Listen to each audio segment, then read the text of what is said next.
ഹരേ കൃഷ്ണ. സർവത്ര ഗോവിന്ദ നാമ സങ്കീർത്തനം. ഗോവിന്ദ ഗോവിന്ദ. ശ്രീമദ് ഭഗവത്ഗീത അതിൻ്റെ ആദ്യത്തെ അധ്യായമായ അർജുന വിഷാദ യോഗത്തിന്റെ ആദ്യത്തെ ഒരു ശ്ലോകം ഞാൻ ഇന്നലെ ജപിച്ചിട്ടുണ്ടായിരുന്നു. അത് കുറച്ച് വിശദമായി പറഞ്ഞതുകൊണ്ട് ഒരു ശ്ലോകം മാത്രമേ ഇട്ടുള്ളൂ.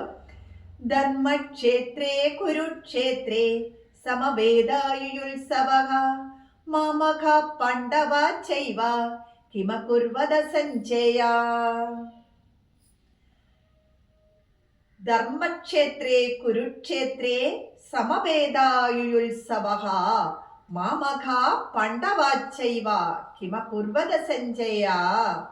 ധൃതരാഷ്ട്രർ സഞ്ജയനോട് ചോദിക്കുകയാണ്, ആ ധർമ്മക്ഷേത്രത്തിൽ, ആ ധർമ്മത്തിന്റെ വിളനിലമായ കുരുക്ഷേത്രത്തില് എന്റെ പുത്രന്മാരും പാണ്ഡുപുത്രന്മാരും എന്തു ചെയ്തു എന്ന്.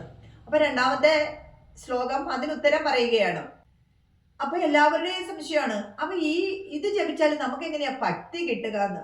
പക്ഷെ ഇത് ആദ്യം മുതൽ നമ്മൾ പഠിക്കുകയാണ്. ആ പഠിച്ച് അപ്പൊ അതിൻ്റെ അന്തർഭാഗത്തേക്ക് ഇറങ്ങിച്ചെല്ലുമ്പോഴാണ് നമുക്ക് ധൈര്യവും ശക്തിയും ഉണർവും എല്ലാം കിട്ടുന്നത്. അപ്പോൾ സഞ്ജയൻ മറുപടി പറയുകയാണ്, ദൃഷ്ട്വാതു പണ്ഡവാനീകം വ്യൂഢം ദുര്യോധനസ്തദാ ആചാര്യമുപസംഗമ്യ രാജാ വചനമബ്രവീത്. അല്ലയോ രാജാവെ, കേട്ടാലും. അപ്പൊ അടുത്ത ശ്ലോകം കൂടെ പഠിക്കുമ്പോഴാണ് നമുക്ക് ഇതിന്റെ ആൻസർ കിട്ടുന്നത്. രാജാവെ, കേട്ടാലും ആ പാണ്ഡവരുടെ സൈന്യത്തിൽ ഒരുപാട് വീരന്മാരുണ്ട്. ആരൊക്കെയാണത്? പശ്യൈതാം പാണ്ഡുപുത്രാണാം ആചാര്യമഹതീം ചമും വ്യൂഢാം ദ്രുപദപുത്രേണ തവ ശിഷ്യേണ ധീമത. അങ്ങയുടെ ശിഷ്യനായ ദ്രുപദപുത്രൻ വീരനാണ്.